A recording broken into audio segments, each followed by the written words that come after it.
Tahukah kamu bahwa 90% lansia menyesal tidak melakukan satu pencegahan ini agar tidak kena satu penyakit berbahaya ini?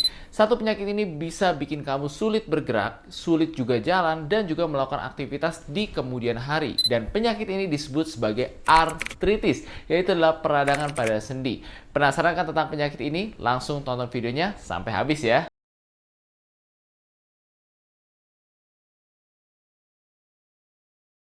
Semuanya, nama saya adalah Dr. Kevin Mark, seorang dokter umum dan juga konten kreator yang hari ini ingin membantu kamu memahami penyakit artritis atau apa itu radang sendi. Peradangan pada sendi atau kita sebut juga sebagai penyakit artritis adalah suatu keadaan di mana terjadinya inflamasi atau peradangan pada sendi kita. Sendi bisa bermacam-macam, mulai dari sendi besar, sedang, sampai sendi kecil. Beberapa gejala dari artritis atau radang sendi ini adalah merah, bengkak, sulit digerakkan, dan juga biasanya nyeri yang sangat hebat. Keluhan-keluhan ini terjadi akibat keluarnya sel-sel peradangan dan akhirnya menyebabkan beberapa pelepasan zat kimiawi yang mencetuskan peradangan pada ujung saraf pada daerah sendi yang terkena. Beberapa jenis peradangan sendi yang paling umum berdasarkan klasifikasi atau pembagiannya adalah yang pertama ada yang kita sebut sebagai osteoartritis. Penyakit ini biasanya disebabkan karena usia lanjut dan juga beban pada sendi yang meningkat, salah satunya diakibatkan oleh obesitas. Yang kedua, teman-teman juga pasti sering dengar tentang penyakit asam urat atau kita sebut sebagai gout arthritis. Penyakit ini adalah suatu penyakit yang sering terjadi akibat kelebihan konsumsi makanan tinggi purin yang dikonversi atau diubah menjadi asam urat.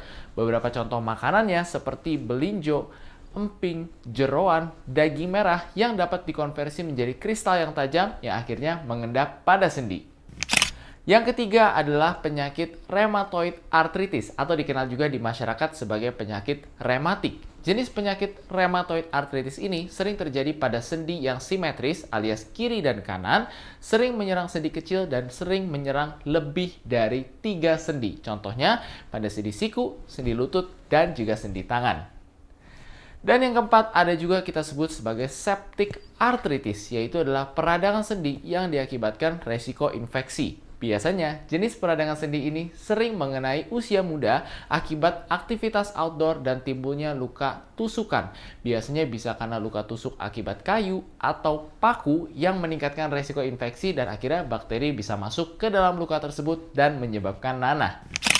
Beberapa pemeriksaan tambahan yang bisa kamu lakukan untuk mendeteksi penyakit-penyakit radang sendi adalah yang pertama adalah pemeriksaan ronsen. Pemeriksaan ronsen ini bisa memberikan kita gambaran apakah nyeri sendinya ini sudah masuk ke dalam stadium yang berat dan apakah nyeri sendinya ini sudah mengenai lapisan tulang atau lebih dalam lagi.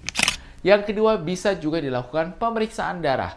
Pemeriksaan darah rutin dan juga pemeriksaan tambahan darah lainnya dapat menentukan penyebab dari radang sendinya dan juga membantu kita memberikan tata laksana atau pengobatan yang lebih baik. Dan bila tidak jelas, bisa kita tambah dengan pemeriksaan tambahan seperti USG atau juga bisa ditambah dengan pemeriksaan CT scan dan juga MRI. Untuk tata cara pengobatan dan juga penata laksanaan dari radang sendi ini tentunya berbeda-beda sesuai dengan penyebabnya. Jika kamu mengalami yang namanya osteoartritis, yaitu seseorang dengan obesitas, dengan lanjut usia, maka tata laksana utamanya atau pemberian obat utamanya adalah obat anti radang dan juga mengurangi berat badan. Bisa juga ditambah dengan suplementasi sendi seperti glukosamin atau kondroitin. Tetapi, jika kamu mengalami yang namanya gout arthritis atau radang sendi akibat asam urat, maka pola makan menjadi kuncinya. Menghindari makanan-makanan yang tinggi purin seperti tadi emping dan daging merah bisa membantu kita untuk menurunkan serangan pada sendi dan juga mengurangi gejala-gejala nyeri pada sendi. Jangan lupa juga kita harus konsumsi obat asam urat sesuai dengan anjuran dokter secara berkala. Dan jika penyebabnya adalah rheumatoid arthritis, ini adalah suatu kondisi autoimun yang harus diberikan terapi cukup lama, biasanya dengan durasi 3-6 bulan dan harus dikontrol secara berkala ke dokter. Dan jika penyebabnya adalah septic arthritis atau suatu infeksi yang masuk ke dalam luka, maka pemberian antibiotik secara krim atau olesan dan juga antibiotik minum menjadi kunci untuk menangani penyakit ini. Beberapa hal yang dapat meningkatkan resiko terjadinya penyakit artritis adalah yang pertama, obesitas. Jika kamu kelebihan berat badan, ini lebih baik dikurangi karena meningkatkan beban dan juga penggerusan pada sendi-sendi kamu. Yang kedua adalah kurangnya suplementasi vitamin dan mineral tertentu. Contohnya seperti glukosamin, kondroitin, dan juga kalsium. Karena multivitamin dan mineral ini adalah building blocks atau penguat tulang yang membuat densitas dan kepadatan tulang kita tetap optimal. Yang ketiga adalah riwayat luka, jatuh, atau trauma pada sendi sebelumnya.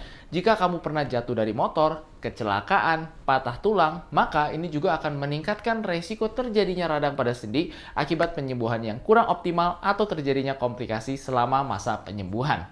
Dan yang keempat, bisa juga disebabkan karena resiko dan juga efek samping dari beberapa jenis obat. Contohnya seperti obat-obatan kortikosteroid yang dapat merusak dan juga menurunkan kadar kepadatan tulang di dalam tubuh kamu.